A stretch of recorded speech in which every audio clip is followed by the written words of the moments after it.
안녕하세요. 본제품 강의 10번째 영상 진행하겠습니다. 불교 철학의 핵심적인 단어가 이제 공이라고 볼 수가 있는데요. 불교 철학에서 현실 세계를 공화, 바로 허공의 핀꽃으로 묘사를 할 때 그것을 통상적으로 마야라고 하는 건데요. 이 마야가 바로 공이 그 실체적으로 드러나는 경우에 그것을 마야라고 한다고 하는 거죠. 그래서 마야는 공화에서 허공의 핀꽃이다 그런 거죠. 그래서 공이라고 하는 것은 마야를 감추고 있어서 또 다른 측면에서는 이 공이라고 하는 것을 우리가 비밀이라고 볼 수, 비밀. 이 현상 세계를 감추고 있는 비밀로 해서 우리가 티벳의 밀교에서 밀이라고 하는 것 자체가 감추고 있다는 거죠. 현상세계를 감추고 있는데 그것이 드러날 때 그것이 마야가 된다 그런 개념이라는 거죠. 마야는 요가 샹키아 철학적 측면에서 보면 프라크리티라고 해서 마야는 요가 샹키아에서의 프라크리티라고 해서 바로 물질의 다른 이름이다라고 하는 물질 또는 자연으로 번역이 되는데요. 마야는 물질 또는 자연이다라고 하는 거죠. 그래서 우리가 자연이라고 하는 것은 네이처라고 하는 것은 이 공 속에 감춰져 있다가 그 물질 현상계로 호홍의 冰꽃처럼 이렇게 드러나는 것 그것을 마야라고 한다고 하는 것이요. 그래서 공과 마야의 관계가 이런데 이 마야를 왜 헛된 것으로 보는 것이냐면은 마야는 바로 이 물질 자연 세계는 바로 시간성 속에 있다고 하는 것이. 마야는 시간에 갇혀 있기 때문에 시간이라고 하는 것이 생로병사, 추나추동, 성주개공 이런 식으로 시간이 질적으로 변화하면서 마야의 세계가 태어났다가 무너져서 존속을 하다가 무너져서 공으로 다시 돌아간다. 그래서 성주개공 그렇게 표현하는데 이 시간성 속에 이렇게 존속하다가 무너져서 공으로 다시 돌아가는 그 시간의 그 특성에 이렇게 갇혀 있기 때문에 영원하지 않은 거죠. 마야는 영원하지 않기 때문에 그래서 우리가 덧없음에 대해서 얘기를 하게 된다는 거죠. 그래서 이렇게 그 시간에 갇혀서 이렇게 표현되고 있는 마야를 다른 말로 표현하자면 우리가 이제 카르마 윤회 구조라고 이렇게 생각할 수도 있는 거죠. 표현할 수도 있는 것이다라고 하는 겁니다.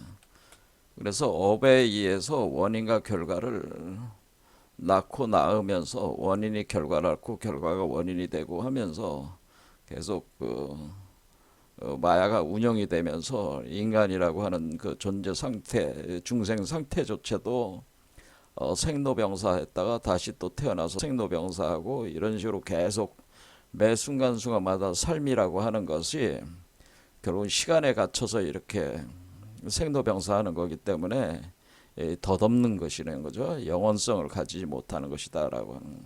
그래서 덧없다 그런 겁니다. 그래서 카르마 윤회 구조에 갇혀 있다. 업에 갇혀 있다라고 하는. 업력에 갇혀 있다. 업력이 일종의 감옥이라든가 쇠사슬, 우리의 발목을 쇠사슬로 수갑으로 이렇게 채워놓은 그런 상태라는 거죠. 그래서 이 업력이라고 하는 것은 시간성 속에서 드러난다고 하는 겁니다. 그런데 많은 불교를 공부하시는 분들의 제가 이제는 문제가 뭐가 있냐면은 이 마야를 표현해내는 마야를 담고 있는 이 공이라고 하는 거를 이 관념적으로 주로 이해를 많이 하고 있다니까 공에 대한 개념이 상당히 관념 철학적으로 이해를 하는 방을 많이 한다라고 하는 겁니다. 예, 이것은 뭐 나가라주나 용수 철학의 기초를 해서 공사상이 심화가 돼서 논리적으로 이렇게 규명을 하는 작업이 들어가다 보니까 주로 공이 관념화돼 가지고 되어서 이해되고 있는 것이 주류라고 하는 건데, 그래서 보통 이 공이 관념화돼서 이해되고 있는 것이 주류로서 이것을 통상적으로 중간철학이라고 하는 중간학이라고 하는 것이죠. 그러나 제가 과거에 누차 나가라주나 용수에 대해서 말씀을 드렸지만은 나가라주나 용수도 용수는 나가라주나 곧 용수는 바로 공을 영부 빈몸 활성화로 부처가 되었다 하는 겁니다. 그래서 그런 것들이 신화적으로 또는 이런 그림 도상으로 잘 표현되어 있는데, 그러니까 이 공은 어떤 측면에서는 관념이 아니라 이런 공을영부 빈몸 활성화 메커니즘을 운영하게 하는 핵심적인 요소가 된다고 하는 거죠. 그러니까 상당히 물리적인 요소라고 하는 겁니다. 부처가 되었기 때문에 사실은 나가라주나의 그 공이라고 하는 것은 관념공이 아니고, 사실상에서 관념공이 아니고 실제로 인간의 그 중생의 변화를 일으키는 하나의 그 변화의 핵심 요소가 돼가지고 인간을 부처로 변화시키고 있기 때문에 이것을 물리적 실체로서 우리가 접근을 해서 이해를 하는 것이 더 정확하다고 하는 것이죠. 그래서 공을 물리적인 실체로 관념이 아니라 물리적인 실체로 탐구하는 것이 오늘날 과학의 시대를 살고 있는 우리 현재의 그 중생들이 우리가 불교 사상을 재구조화할 때 접근 방법을 좀 과학적으로 이렇게 바꿔야 된다고 하는 거죠. 그런데 이러한 노력을 현재 그 불교 사상가들이나 뭐 공부를 평생 동안 불교 공부를 하셨다는 분들도 전혀 이런 부분에 손을 못 대고 있는 걸로 제가 알고 있어가지고 제가 이런 부분에 제가 개인적으로 관심이 있기 때문에 한번 도전을 해서 여러분들에게 이 공에 대해서 과학적인 측면에서 어떻게 이해될 수 있는가에 대해서 설명을 지금 진행을 하고 있습니다. 그래서 일단은 뭐 공부를 하는 거는 방편적인 측면에서는 상당히 어떤 흥미를 가지고 이렇게 접근을 하는 게 좋기 때문에 그 흥미의 대상, 그 과학자, 뭐 누구나 다 알고 있는 과학자, 아주 위대한 과학자, 뭐 아인슈타인 이렇게 하면은 누구나 다 알고 있잖아요. 그러니까 아인슈타인을 통해서 한번 접근을 해보자라고 하는 겁니다. 아인슈타인은 뭐 누구나 다 알고 있지만은 이분의 업적에 대해서 뭐 상세하게 공부를 하는 사람들, 일반인들은 뭐 상세히 공부를 안 해봤지만 저는 일반인이지만은 그래도 남보다는 좀 더 깊이 좀 살펴본 사람으로서 좀 다른 차원의 얘기를 할 수가 있겠다. 그래서 지난 시간에 아인슈타인의 철학은 그 물리학, 아인슈타인의 물리학이라고 하는 것은 바로 상대성 원리라고 했죠. relativity theory라고 해서 상대성 원리인데, 상대성 원리에서 우리가 지난 시간에 본 게 특수상대성 원리라고 하는 것은, 이건 1905년에 발표된 건데, 이것은 뉴턴 역학과 뉴턴의 동력학이라고 하는 거와 다이나믹스라고 하는 거와 그다음에 일렉트로마그네틱이라고 하는 그 전자기학 분야는 맥스웰 방정식에 의해서 미적분학으로 이제 표현이 됐기 때문에 미분방정식으로. 그래서 두 개를 결합을 해가지고 그 사유를 통합을 해가지고 그 시공간에 대한 새로운 논리를 그 펼쳐낸 것이 바로 특수상대성 원리였다고 하는 거죠. 그래서 지난 시간에 한 내용을 다시 뭐 쭉 하면 또 시간이 많이 흘러가니까 대강 뭐 그런 건데, 지난 영상 여러분들이 관심 있으면 보시면 되고, 특수상대성 원리를 이렇게 하고 난 뒤에 이 특수상대성 원리의 그 원리는 이 기본적인 가정이 뭐냐면은 기본적인 이론적 토대가 뭐냐면은 이거 등속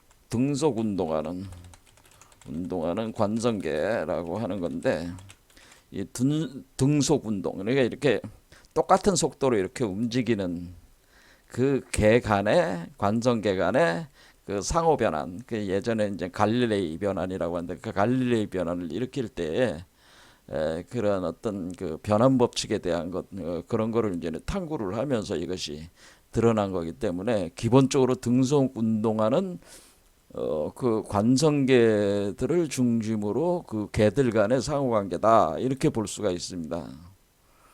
그런데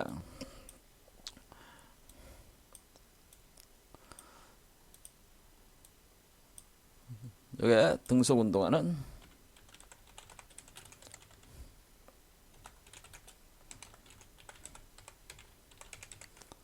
변환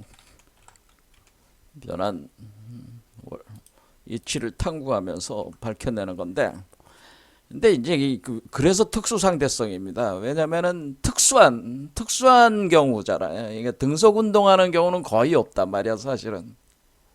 여러분들이 뭐 기차를 타고 갈 때 기차에서 여러분들이 앉아 있으면은 막 달리다 보면은 KTX 타고 간다고, KTX 이렇게 타고 갈 때 여러분들이 어떤 진동을 느끼지 않는 상태에서, 그러니까 이게 기차의 움직임을 느끼지 않는 상태에서 이렇게 바깥 창을 이렇게 보면은 어때요?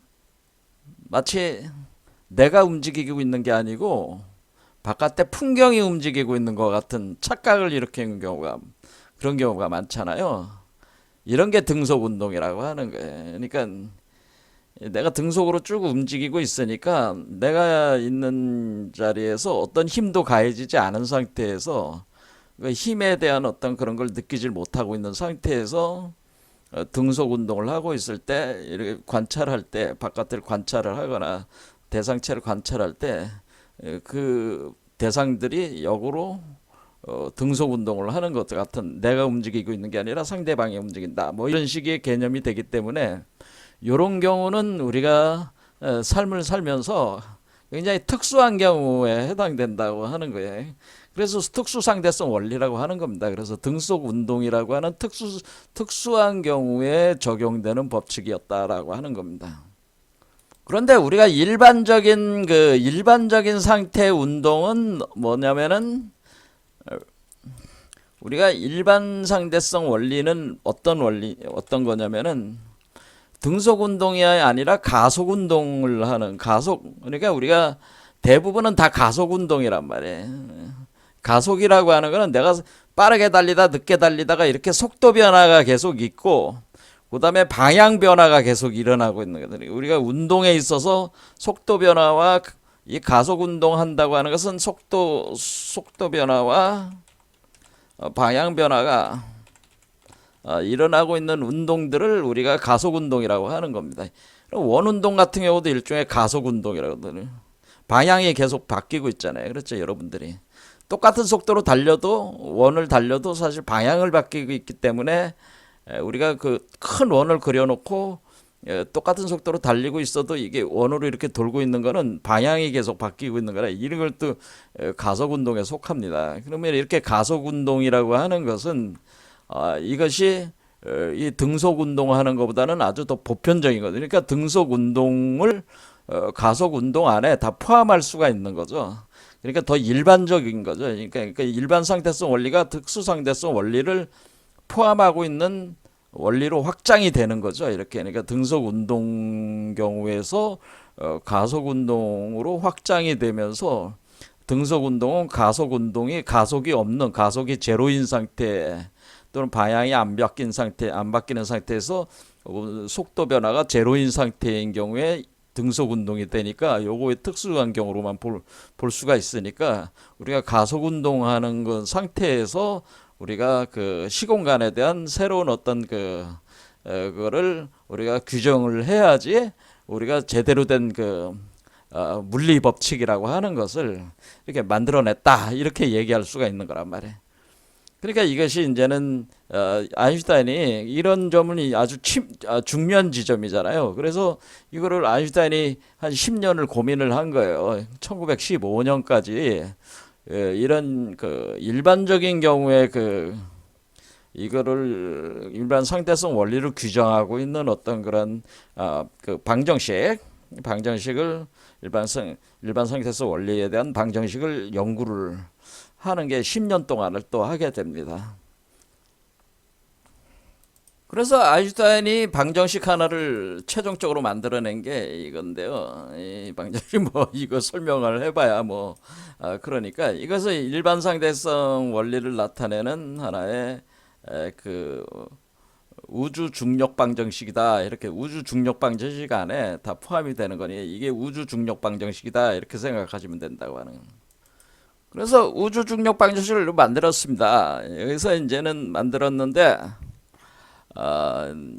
여기에 엄청난 노력을 이제 퍼부었어요. 사실은 특수 상대성 원리는 접근하기가 그렇게 어려운 수학 기법을 쓰지 않아도 이게 할 수가 있었는데 보통 고등학교 정도 수준의 수학을 좀 공부한 분들은 특수상대성 원리를 다 이렇게 수식으로 이렇게 이게 표현해낼 수 있을 정도는 된다. 그러니까 수학 자체가 어렵지 않은 수학이다라고 하는 겁니다. 특수상대성. 그런데 일반상대성 원리에 들어갈 때 어떤 게 있냐면은 여기서 이제 중요한 변화가 일어나는데요. 우리가 이제는 이제 시공간을 얘기할 때 이제 시공간 연속체라는 개념이 우리가 일반 상대성 원리에서 지금 현재가 시공 연속체라고 그랬잖아요. 4차원 시공 연속체인데 3차원 공간과 1차원 시간으로 우리가 규정을 한다. 이렇게 돼 있습니다. 그러니까 여러분들은 가로, 세로, 높이 세 개의 변수만 표현할 수 있어. 공간. 그렇죠? 그다음에 시간의 방향은 쭉 흘러가는 거니까 1차원으로 표현되고 직선으로 흘러간다. 또 그다음에 이 공간은 x, y, z 해가지고 우리가 시간 연속 이걸 이제 변수로 표현하면은 우리가 x, y, z, t 이렇게 해가지고 x, y, z는 공간을 표현하는 거니까 세 개의 변수로 되고는 t는 타임이다. 그래서 시간으로 표현. 요게 4차원이다. 요게 네 개의 변수로 표현하니까 4차원이다라고 하는 겁니다. 그런데 여기서 시공 연속체의 개념이 이제는 여기서부터 이제 도출이 된 건데 이때 이제는 아인슈타인이 이제는 어떤 생각을 하게 되냐면은 우리가 이 우주에 있어서 우리가 시간과 공간이나 어떤 물질, 그러니까 우리가 보통 생각을 할 때 이 세계의 우주를 우리는 시공간이라는 게 있고 시공간 그리고 만물이라고 하는 것이 거기에 그릇처럼 담겨 있다 이렇게 생각하는 거잖아요. 시공간은 그릇이고 만물은 거기에 있는 물건들이다. 그래서 시공간이라고 하는 것을 우리가 우주다. 이 우주라는 말 자체가 우리가 우주라는 단어를 한자로 이렇게 쓸 때 집주 이래가지고 집이다. 집이라는 거죠. 집과 같다. 집인데 집우는 시간의 집이다 그런 뜻이에요. 시간. 이건 시간을 나타내니까 시간의 집이고 집주는 공간을 나타내니까 공간의 집이다. 그래서 우주라는 말 자체가 사실은 우리 동양에서 시공연속체를 표현해주는 표현이란 말이에요. 그러니까 우리 동양에서도 철학에서도 시공연속체의 개념을 시공연속체로 따로 하지 않고 우주라는 말로 이걸 표현했단 말이에요. 그래서 그 시공연속체라는 개념이 이미 우리 동양 철학에도 우주라는 단어 자체에 있는 거예요. 그래서 그것을 갖다가 다양한 방법으로 이제 표현을 합니다. 그럼 나중에 뭐 이런 동양 철학을 공부하시는 분 하시게 되면은 뭐 알게 되겠지만은 여기서 이제 그게 중요한 건 아니고 어쩌면 시간과 공간이라고 하는 것이 시공연속체라는 개념이 우주라는 말 자체가 바로 시공연속체라는 개념이다.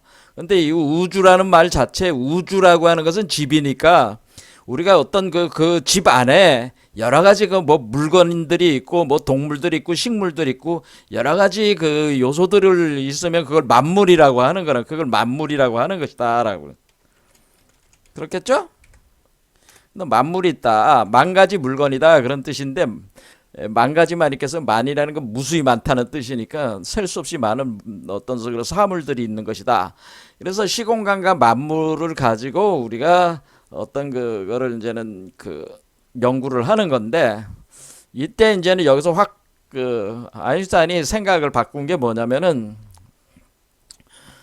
시공간과 만물보다 먼저 있는 게 있다고 하는 걸 얘기한 거예요. 시공간과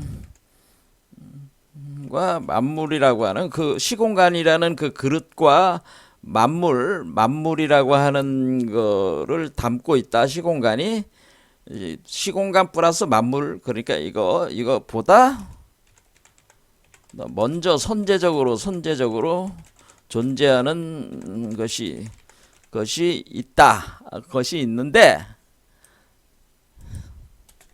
있다. 그럼 그게 뭐냐라고 하는데 그게 뭐냐? 여기서 이제 개념 하나가 이제 나오는 게 바로 필드라는 말이에요. 장이다, 장. 그게 필드 장이다라고 하는 겁니다. 장.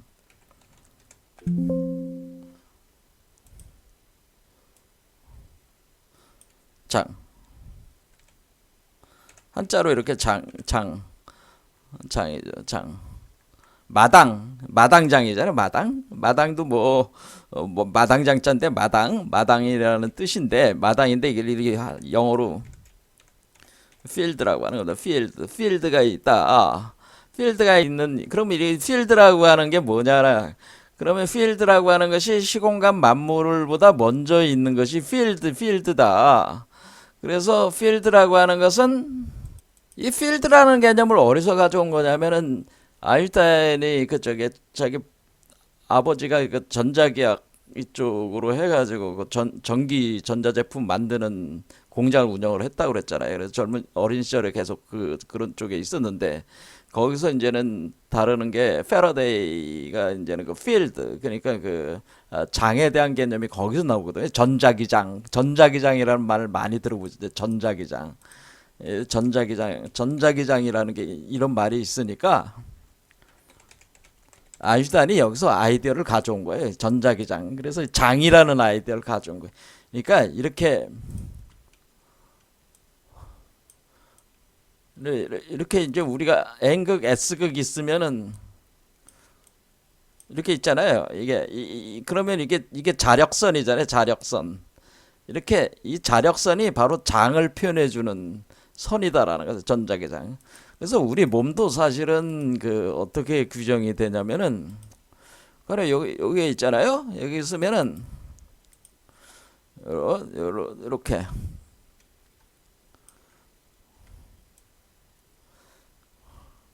이렇게 돼 있는 겁니다. 사실은 우리 몸 머리 쪽이 남극이고요. 이 아래쪽이 북극이라 자력선이 이렇게 돼 있단 말이에요.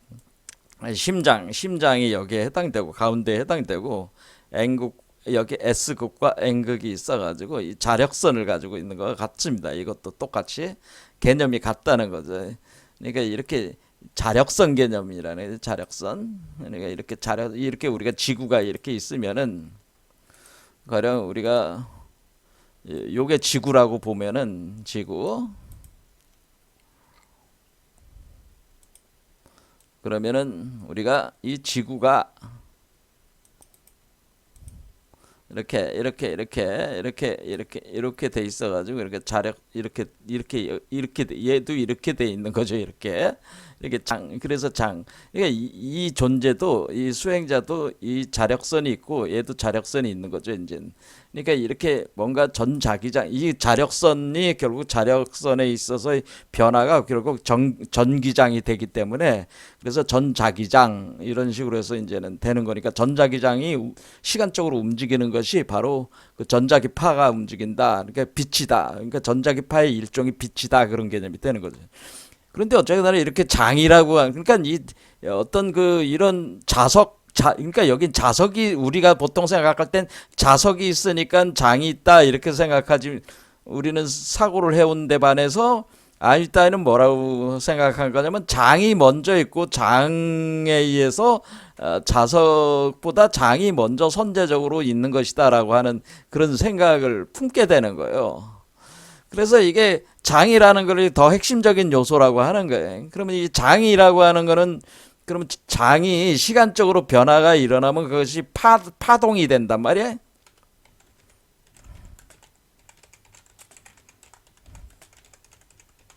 파동, 그것을 파동이라고 한다. 웨이브, 파동이 일어난다. 파동, 웨이브. 그래서 이렇게 그 장이라는 게 먼저 있어가지고 이 장이 그러니까 이렇게 기하학적으로 먼저 있다고 하는 거예요. 그러니까 이걸 기하학이라고 하는 거지. 이제 기하학 그러니까 우리가 이런 어떤 시공간과 만물이라는 것도 사실은 따져보면은 이 장이 그 형태가 드러나는 남이라고 하는 거죠. 이 만물이라는 것도 그러니까 우리가 만물이 만들어낸 것도 장에서 나왔다 이렇게 볼 수도 있는 거고 그러니까 시공간도 장에서 나왔다 이렇게 볼 수도 있는 거예요. 왜냐하면 이제 장이 먼저가 장이 모태가 되고 거기서 시공간이 나오고 만물이 나왔다 이렇게 표현할 수도 있는 거예요. 나중에 가면은 그러니까 우리가 장에서 어떻게 결국 되냐면 장에서 시공간과 만물이 생성된다 이렇게 볼 수도 있는 거야. 생성된다고 볼 수도 있다 이렇게 생각하시면 됩니다. 볼 수도 있다, 볼 수 있다 이렇게 입장을 바꿔서 이제는 장이 먼저 있다 이렇게 생각을 한다는 거예요. 그래서 장의 변화가 있어가지고 그 파동의 변화가 장이 있으니까 장은 일종의 그물망과 비슷하다면 이렇게 그물망 이런 거죠. 이렇게 그물망으로 이렇게 돼 있어가지고 그물망이 이렇게 파동을 일으키면 파동에 따라서 물건이 있고 없고가 드러날 수가 있다는 거죠. 그러니까 그물망이 먼저 선제적으로 이렇게 존재를 한다는 이걸 장이라고 장을 그물망으로 표현하게 된다. 그래서 우리가 불교에서 얘기하는 재해찰망 할 때 재해찰망 할 때 그래서 망이라는 말을 쓴다. 망. 그래서 이걸 장을 좀 더 우리가 확장을 하면은 망이라는 얘기가 된다는 거예요. 망. 매트릭스. 우리가 표현하면 그거를 그물망 이렇게 되는데 그물망의 망인데 이 망이 뭐야? 우리가 영화로 보면 매트릭스라는 게 이것도 망이라는 개념을 그러니까 가로 세로 이렇게 경도 위도 이렇게 돼 있는 이게 망이죠. 그러니까 이런 장들이 먼저 있다고 하는 혁명적 사고를 또 한 거예요. 아인슈타인이. 그렇죠? 엄청나게 놀라운 사고의 전환이 있었다고 하는 거예요. 여기서 시공간과 만물에 대한 사유에 있어서 이 장이 먼저 선제적으로 장 또는 망 이게 먼저 선제적으로 있는 것이다라고 하는 생각. 그리고 우리가 시공간이나 이런 어떤 만물이라는 것도 이 장과 망이 드러나는 것이다라고 이렇게 볼 수가 있는 거예요. 자, 그러면 우리가 이 장이라고 하는 것이 이제는 장 해가지고 불교에서는 이거는 이제 뭐 재해찰망이다 뭐 그런 얘기가 있는데 우리가 재해찰망이다. 불교에서 그 많이 쓰는 말이 재해찰망이라고 하는 게 있습니다. 그런데 재해찰망이라고 하는 것은 여기가 재해찰망.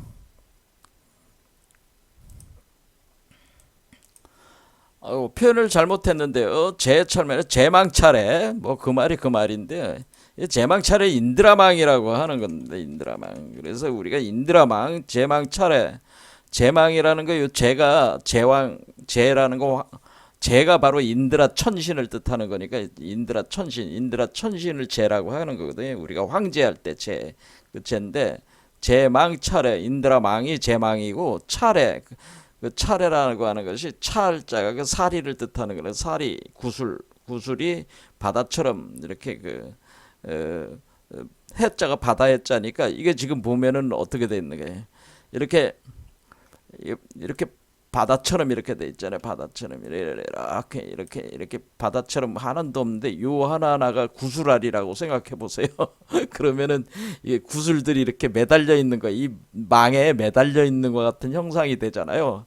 이런 것이 이제는 제망 차례라고 하는 거다. 인드라망 구조라고 하는 건데 마치 이와 같은 생각을 가졌다는 거예요. 그러니까 제망이 먼저 제망이라는 게 있고 거기에 우리가 그 각 그 우주 만물 세계가 시공간 우주 만물 세계 시공간 우주가 거기에 달라붙어 있다 뭐 그런 개념이 된다고 하는 거죠. 그러니까 이런 아인슈타인의 사고도 불교에 있는 거죠. 이렇게 돼 있어가지고 이렇게 이게 제망이고 여기 이게 바다 같다. 그래서 바다의 파동이 이게 그러면 이 그물망이 가만히 있는 게 아니라 일종의 파동을 치듯 그물망이 출렁출렁 파동을 치면은 뭐 이게 바다가 파도를 치는 것과 같잖아요. 바다가 파도를 치는 것과 같아가지고 그것을 웨이브 파동이 일어나고 있는 거죠. 파동이 일어나는. 그래서 여기 이제 하나의 세계들이 이렇게 떠 있는 것 같은 그런 구조다. 그래서 우리가 시공간 플러스 만물을 이걸 전체로 우주 만물 이렇게 표현을 한다면 우주 만물이라고 하는 하나의 세계가 여기에 장 위에 이렇게 떠 있다 이렇게 생각하시면 돼요. 자, 이렇게 해서 우리가 바로 망, 이런 개념을 이제 먼저 도입이 된 거예요. 그러니까, 우리가 아인슈타인의 그 사유가 엄청나게 대전환을 일으킨 거죠.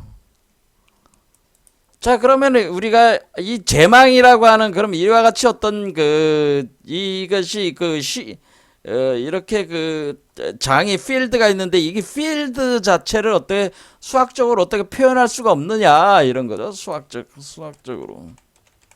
수학적으로 이 망을 필드 이 장 구조를 표현할 수 없냐 뭐 이런 거를 이제 연구를 하는 거예요. 이거를 이제 수학적으로 표현을 해야지 그게 진짜 과학이라고 볼 수가 있는 거죠. 이게 그러니까 우주 부중력 방정식으로 이것을 표현을 해야 되니까 이 수학적으로 어떻든 표현을 해야 된단 말이에요. 이 망을 그냥 뭐 불교 사람들이 얘기해서 뭐 제찰망이다 이렇게 해버리면 그건 좀 너무 한 얘기니까 그건 과학이 아니니까 수리적으로 표현을 해줘야 된단 말이야. 그래서 그거를 연구하는데 이 양반이 10년을 이제는 이 표현하는 그 방식에 대해서 연구를 하는 거예요. 근데 이게 뭐냐면은 이제는 우리가 그럼 이렇게 막 구부러지고 막 이렇게 들어가고 나오고 막 이랬잖아요. 그러니까 이런 거를 장구조로 표현할 수 있는 거를 우리는 이제는 뭐냐면은 여태껏 지금 우리가 이 시공간에 대한 거를 우리는 뉴턴 때는 뭐라 그랬어요? 뉴턴 때는 절대 공간, 절대 시간으로 주어진 것으로 우리가 놓여진 거니까 그런 보통 뉴턴 시공간은 유클리드 기하학적 구조를 가지고 있다고 하는 겁니다. 그럼 유클리드 기하학은 뭐냐면은 유클리드 기하학으로 보면은 우리가 여러분들이 수학 시간에 보면은 요게 삼각형 그리면은 요 삼각형에 요거를 합하면은 180도가 되는 거죠. 이게 60도 어떤 삼각형을 그리든지 내 각의 합은 180도가 되는 거잖아요. 이것이 뉴턴 유클리드 기하학이라고 하는 거예요. 그런데 이제는 이때 아인슈타인 때 와가지고 이제는 기하학에서도 상당한 그 변화가 있었는데 비유클리드 기하학이라고 하는 것이 이제 나오는 거죠. 기하학이라는 게 있는데 하나는 뭐냐면은 삼각형 내각의 합이 180도 이상이 되는 거예요.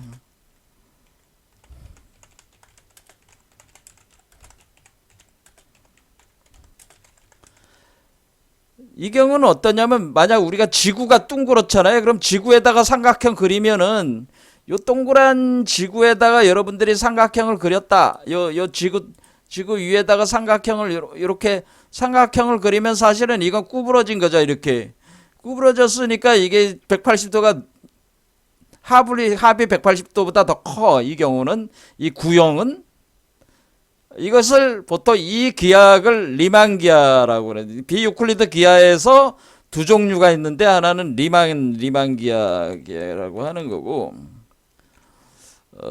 그 다음에 그 로바체프스키 볼리아르 로바체프스키 기하학이라고 있는데 그것은 로바체프스키 기하학은 삼각형 내각의 합이 180도 이하제는. 그 경우는 어떠냐면 여러분들이 말 안장 같은 거 안이 이렇게 움푹 들어가 있는 거 있잖아요. 움푹 들어간 데다가 삼각형을 그리면은 이렇게 돼가지고 180도보다 작아. 그래서 우리는 내각의 합이 180도 이상이 된 건 거의 구형이 되는 거고, 이건 구형체. 그 공간 자체가 구형, 둥그런 구처럼 되는 거고, 180도 이상이 되는 거는 뭐예요? 구형이 아니라 말한장과 같은 그런 형상을 갖게 된다고 하는 거죠. 그래서 근데 아인슈타인이 뭐냐면 아인슈타인이 이 기하학 공부를 많이 안 했어요. 이때 당시 아인슈타인은 수학자가 아니잖아요. 아인슈타인은 수학자가 아니었기 때문에 이제는 뭐냐면 아인슈타인은 수학자가 아니고 아인슈타인은 이제 공부를 시작하는 거죠. 이 비유클리드 기하학 공부를 열심히 한다. 이 얘기입니다. 근데 머리 빠지게 공부를 합니다. 자기가 잘 모르니까 이 기하학 분야에 뛰어난 그 사람들을 자기가 한테서 이제 많이 배우는 거죠. 배우면서 어떻게 하면 이 그 자기가 지금 일반 상대성 원리를 설명을 할 때 이것이 기하학적으로 어떻게 표현할 수 있는가에 대해서 그거를 파악하기 위해서 실제로 공부를 하게 된다고 하는 거예요. 근데 공부를 해서 그 도움을 받아가지고 어떻게 했냐면 리만 기하학적인 구조를 가지고 있다고 파악을 해가지고 우주가 그러니까 우리가 유클리드적인 게 아니고 우리는 비유클리드의 리만 기하학적 구조다. 이렇게 보시면 돼요. 우주 구조가. 학적 구조다라고 하는 것을 파악을 해가지고 우주가 거의 원형 등방등질 상태에서 원형적 구조를 가지고 있구나라는 걸. 그러니까 우주가 둥그렇구나.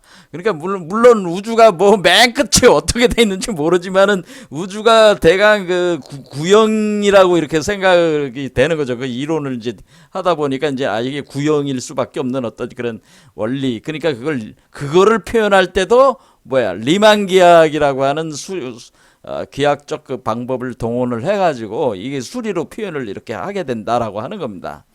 자, 이런 것을 할 때 우리는 뭐냐면은 여기서 이제 중력 하나의 가정이 더 들어가는데 일방산대성 원리에서는 중력과 가속도가 같다. 등가성 원리, 중력과 가속도의 등가성 원리라는 게 또 여기 들어가는 거예요. 그 구조로 표현하고 중력과 가속도 등가성 원리. 그러니까 중력과 가속도가 그러니까 지금 현재 가속도가 일반적인 운동이니까 가속도를 표현을 해가지고 이거 특수상대성 이론을 일방상대성 이론으로 만들어야 되잖아요. 그런데 그 가속도를 중력으로, 이 중력이라는 요소로 바꿀 수 있다는 걸 알았다는 거죠. 그러니까 우리가 가속도라고 하는 것을 중력으로 바꿀 수 있고, 중력을 중력 방정식으로 표현할 수가 있으니까 이것이 그래서 중력 방정식이 되는 거죠. 이걸 그래서 중력 방정식이라고 하는 겁니다. 그래서 이걸 중력 방정, 그러니까 우주 중력 방정식이라고 하는 겁니다. 우주 중력 방정식으로 해가지고 이것을 우리가 지금 그 우주의 그 전체적인 구조 자체가 그 리만 기하학적 비이클리드 리만 기하학적 구조를 가지고 있으니까 그것을 하나의 방정식으로 이렇게 표현할 때 이렇게 한다는 거예요. 그럼 여기에는 뭐 리만 기하로 표현하는 방법은 리만 기하가 또 자기 스승으로부터 또 이제 지시를 받아서 공부하는 중에 리만이라는 분이 연구를 엄청나게 또 해놓은 그 결과를 가지고 한 겁니다. 그러니까 그런 분들의 많은 어떤 그것들이 깔려 있었으니까 이런 이론 체계가 나왔다고 보시면 됩니다. 그런데 이런 거를 사실 아인슈타인이 처음 한 건 아니고, 저번에도 일반 특수상대성 원리도 뭐 로렌츠라든가 뭐 여러 가지 포앙카레라든가 이런 사람들, 같은 동시대에 있는 사람들이 먼저 그 특수상대성 원리를 이렇게 상당히 그 이론적 진보가 있었기 때문에 먼저 발표할 수도 있었어요. 이게 관점만 좀 바꿔줬으면. 단지 한 발 앞선 거죠. 아인슈타인이. 마찬가지로 여기서도 요 중력 방정식을 뭐냐면은 힐베르트라는 또 아주 위대한 수학자가 있는데, 이 양반하고 거의 비슷한 시기에 또 발표를 하게 됩니다. 그런데 그분은 이제 수학자였으니까, 수학자였고 그 아인슈타인은 물리학자였는데 수학을 배워가지고 도움을 받아서 만들었기 때문에 물리학과 수학적 원리를 다 통합해서 이것을 표현했기 때문에 이거에 대한 어떤 공로, 일반 상대성 원리에 대한 어떤 파악에 대한 공로는 아인슈타인에게 이제 넘어가게 된 거죠. 자, 대강 이렇게 됩니다. 자, 그래서 우리가 1915년에 와서 가속도 운동까지 포함한 일반 상대성 원리를 하나의 그 수식으로 이렇게 표현해냈는데, 이 수식 안에는 어떤 시공간 우주에 대한 어떤 장이 먼저 선제적으로 해서, 장이라는 필드라는 개념, 이 망이라는 개념, 매트릭스라는 개념이 기하학적으로 리만 기하학적 구조가 여기에 들어가 있고, 그리고 여기에 중력과 가속도의 등가성 원리에 기초해가지고 이걸 만들어냈다라고 하는 거예요. 그러니까 엄청난 업적을 남겼는데, 그래서 이걸 토대로 해가지고 이제는 그 사람들이 연구를 하기 시작하는 거예요. 자, 그럼 이걸 이제 우주 방정식이 됐으니까, 우주는 장으로 구성되어 있고, 이 장을 가지고 이걸 가지고 이용을 해가지고 여러 가지 이제는 그 연구들을 작업에 이제 들어가게 되는 겁니다. 자, 들어가기 전에 제가 다시 한번 강조하지만은 이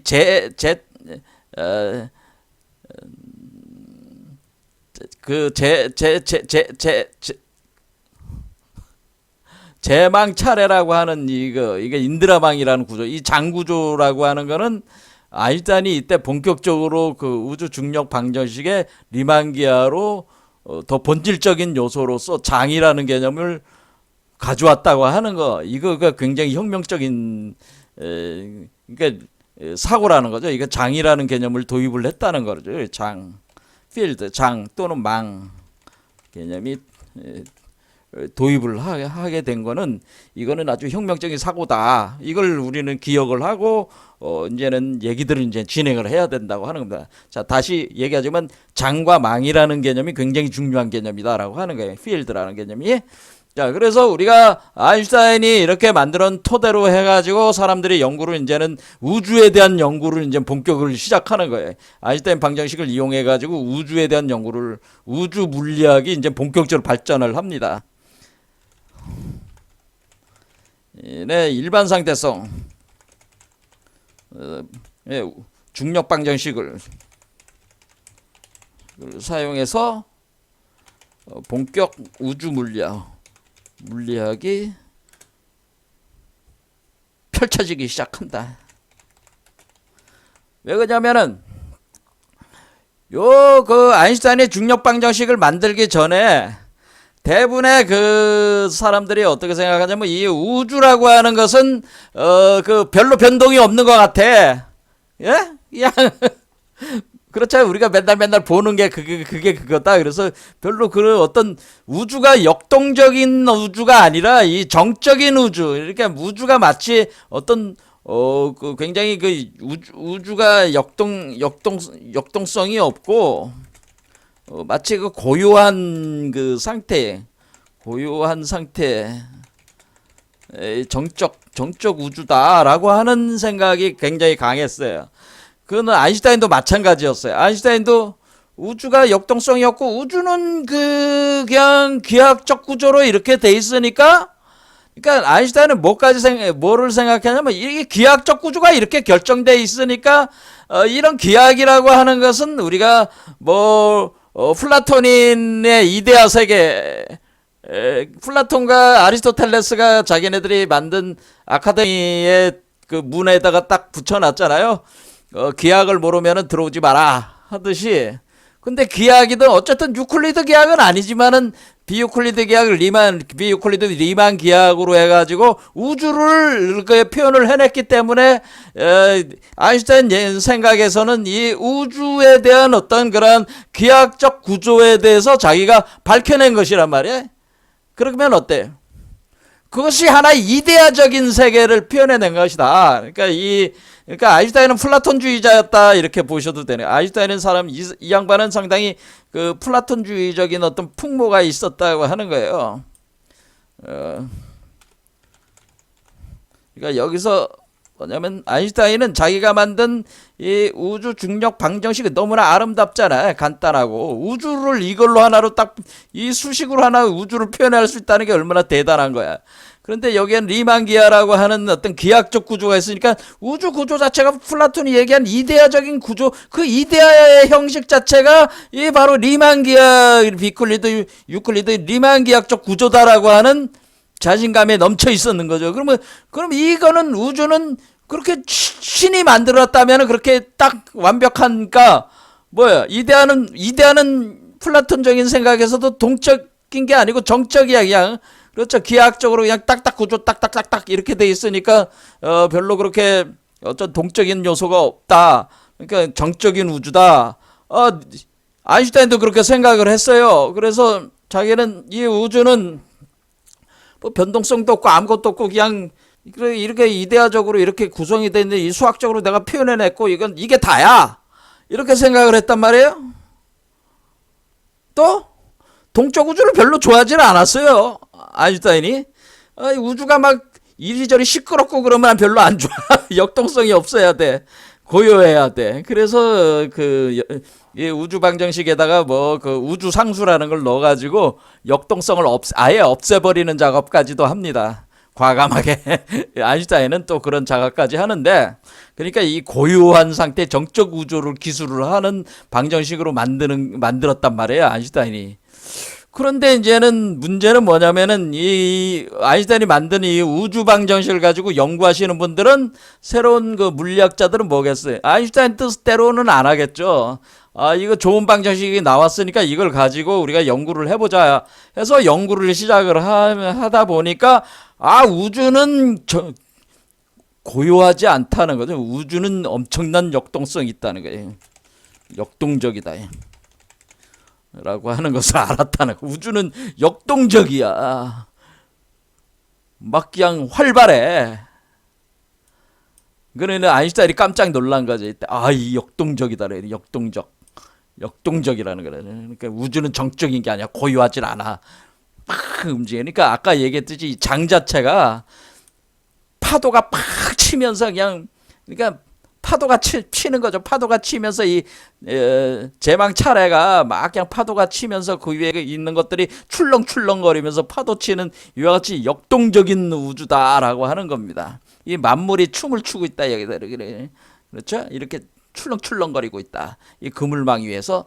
그러니까 이런 우주는 역동적이다라고 하는 거를 이제는 알아낸 겁니다. 그 시초가 뭐냐면은, 이거 이제 이렇게 연구를 하다 보니까 뭐냐면은 여기서 이제는 역동적인 이유는 뭐냐면은 처음에 이제는 그 허블이라는 사람이 이제 우주 물리학이 이제 열렸으니까, 우주 물리학 시대가 열렸으니까 아인슈타인에 의해서 이런 방정식이 나오면서 그 우주를 이해해 볼 수 있는 수학적 도구가 만들어진 거 아니에요? 그러니까 이 수학적 도구를 이용을 해서 이제 관찰할 때 우리가 우주를 이렇게 관찰을 망원경으로 허블이 망원경으로 가지고 관찰을 하니까 우주가 망원경으로 허블 망원경으로 있는 망원경으로 관찰한 결과 해보니 우주가 팽창하고 있어. 팽창. 와, 팽창하고 있는. 이게 정적이 아니야. 팽창하는 거야. 막 팽창하고 있어. 그러니까 계속 팽창하고 있으니까 그 별의 거리를 이용해서 계산을 해냈단 말이야. 이걸 변광성 같은 걸 이용을 해가지고 표준 별의 그 거리 측정하는 수단들이 있는데 그걸 이용을 해가지고 계산들을 해보니까 이게 우주가 팽창하고 있는 거야. 이게 실제적인 거지. 한마디로 그걸 검측을 한 거죠. 검측을 한 거야. 팽창하는 걸 검측했다. 검측했다는 거는 증명을 했다는 거예요. 우주가 지금도 팽창하고 있다 겁니다. 그래서 지금은 또 우주의 그 맨 끝에는 현재 빛의 속도에 거의 가까운 속도로 팽창 중이다 그런 얘기입니다. 그러니까 아인슈타인은 자기가 정적인 우주를 만들려고 이렇게 해서 그 우주 상수까지 넣어가지고 정적 우주를 만들어놨는데 이게 우주가 그냥 팽창하고 있다고 하니까 이게 이제는 내가 이 우주 중력 방정식은 내 새끼지만은 내 새끼가 더 이상 내 새끼가 아니야. 이거는 내 자식이 아니라 다른 사람들이 가지고 이제는 또 노는 거야. 그러니까 이게 참 이제 어려워지는 거죠. 이게 아인슈타인이 참 어려워지게 되는 겁니다. 그래서 아인슈타인은 과학자니까 뭐예요? 이미 검측이 되고 결과가 나온 거를 부정할 수는 없잖아요. 그러니까 동적인 우주를 받아들일 수밖에 없는 거죠. 그러면 이제는 여기에 이제 이 우주 중력 방정식에 대한 새로운 어떤 해석들이 이제 나오기 시작하는 거죠. 두 번째는 뭐가 나왔냐면은 우주 중력 방정식을 막 풀다 보니까 이거 블랙홀이라고 하는 블랙홀이 나왔다라고 하는 거예요. 그러니까 우주 중력 방정식을 막 하다 보니까 블랙홀이라는 거는 중력이 커지면 어때요? 중력이 강해서 빛조차 탈출하지 못하는 특이점이 있는 게 바로 이게 블랙홀이란 말. 특이점이 있는 구멍이 있는데 그 구멍이 바로 블랙홀이라고 하는 거예요. 그러니까 왜냐하면 빛의 탈출 속도, 빛이 탈출하지 못하게 하는 중력이 왜곡된. 그러니까 여기로 보면은 이렇게 보면은 여기가 이렇게 들어가는데 쑥 들어가가지고 이게 얘도 잡아먹고 빛도 못 빠져나가게 잡아먹어. 그냥 빛도 이 안으로 다 빨려 들어가. 그 블랙홀을 발견한 거예요. 블랙홀이라고 하는 거를 알아냈고 이것이 나중에 이제 발견이 되는 거죠. 그러니까 이게 블랙홀이라는 게 있는 거야. 그렇죠? 그러니까 이게 블랙홀인데 검측이 안 되잖아요. 그러니까 이제 이게 보면은 쭉 갈 때 하늘을 관찰하다 보면은 어느 지역에 가면은 별들이 싹 사라지고 막 그러는 게 검측이 되면 뭐겠어요? 거기에 블랙홀이 있구나. 이렇게 생각할 수 있는 거란 말이야.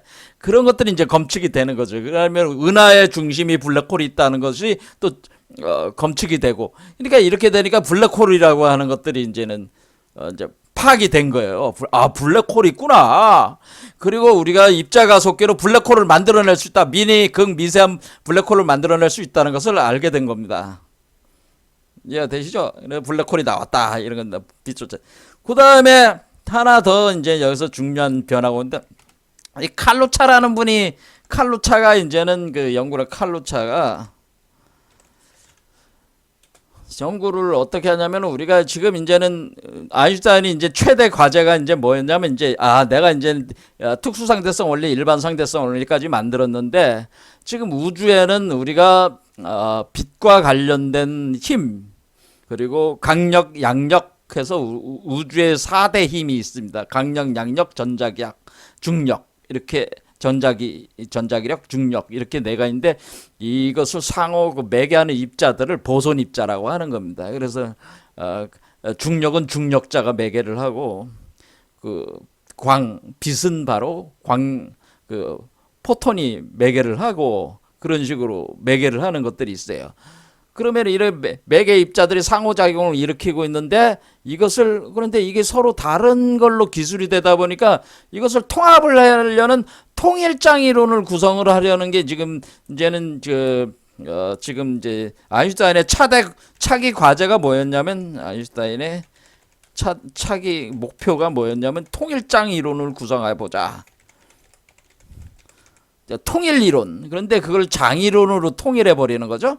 통일장 이론을 구성을 하는 게 아인슈타인의 목표였는데 이거에 대한 연구를 이제는 우주 중력 방식을 만들었으니까 던져놓고 이제는 이 통일장 이론에 대해서 연구를 하기 위해서 이제 은둔을 해가지고 계속 이걸 연구를 하는 거죠. 그런데 이제 칼루차라는 사람이 이제는 이 우주 방정식이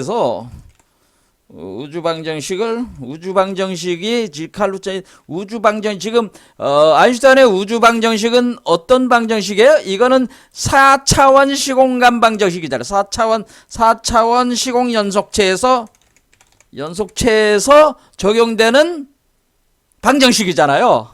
그런데 칼루차가 이거를 우리가 꼭 뭐 XYZ 그러니까 4차원이니까 우리가 변수를 XYZT 해가지고 이렇게